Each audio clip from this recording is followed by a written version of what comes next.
All right, guys, we got a picture of a pretty cool building here. Does anybody have any idea what this picture is or where it is taken from? Looks like we got a balding man, some Asian writing, and some Asian architecture. Okay, yeah, you're on the right track. What about you, Landon? Looks like we're doing the rise of communist China. That's right, very good. I'm glad somebody knows how to read.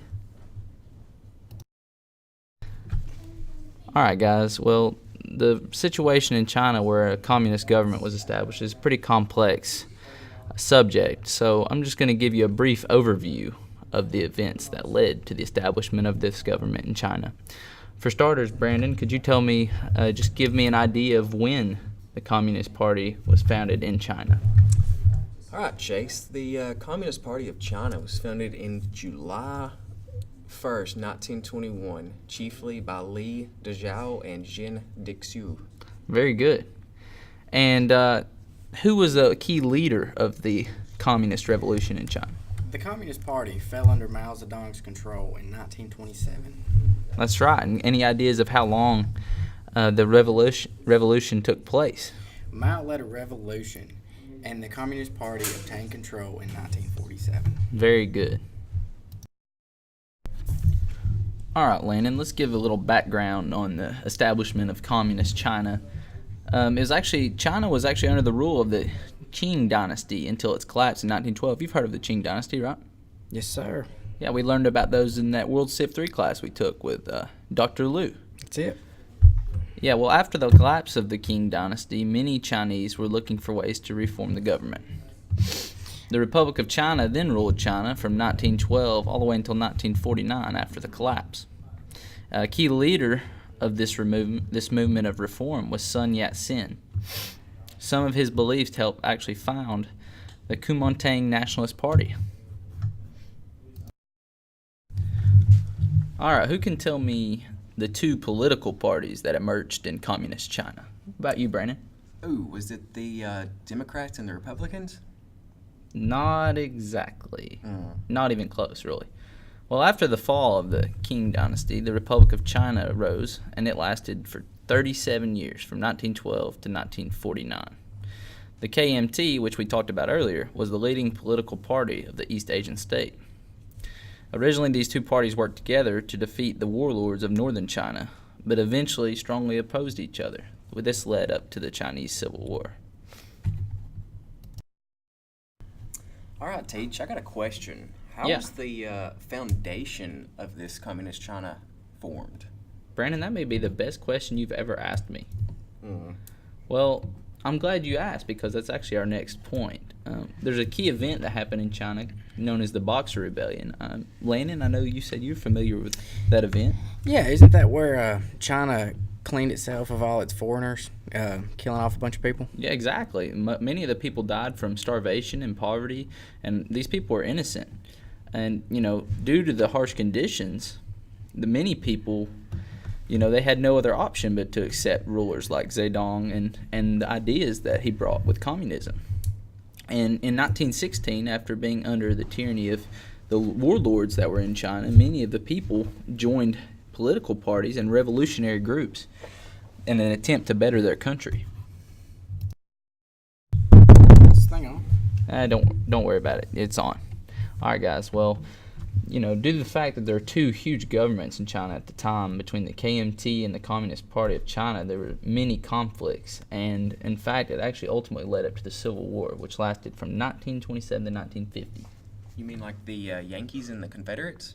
Not quite, but kind of along the same idea. The war actually started with a strong ideological split between nationalism from the KMT and then the Communist Party of China. It pushed on until 1937, when the two parties actually came together and fought off a Japanese invasion. So until 1945, there was actually a break in the fighting. But in 1946, the fighting started back up. This was known as the Communist Chinese Revolution.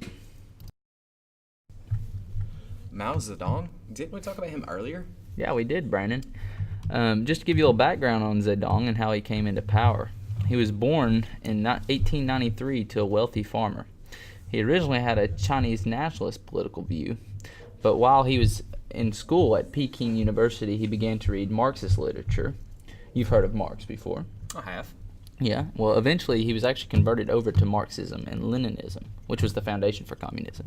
In 1921, he became a founder member of the Chinese Communist Party and a founding father and chairman of the People's Republic of China. And he died on September 9th, 1976. The Korean War? What does China have to do with the Korean War? It's a great question, Brandon. Believe it or not, China actually had a huge influence on the Korean War.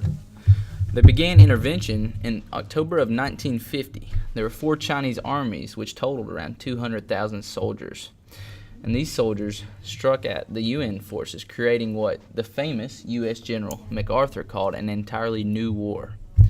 And on January 1st, 1951, Chinese and North Korean forces launched a massive attack across the 38th parallel, and eventually captured Seoul, the capital of South Korea.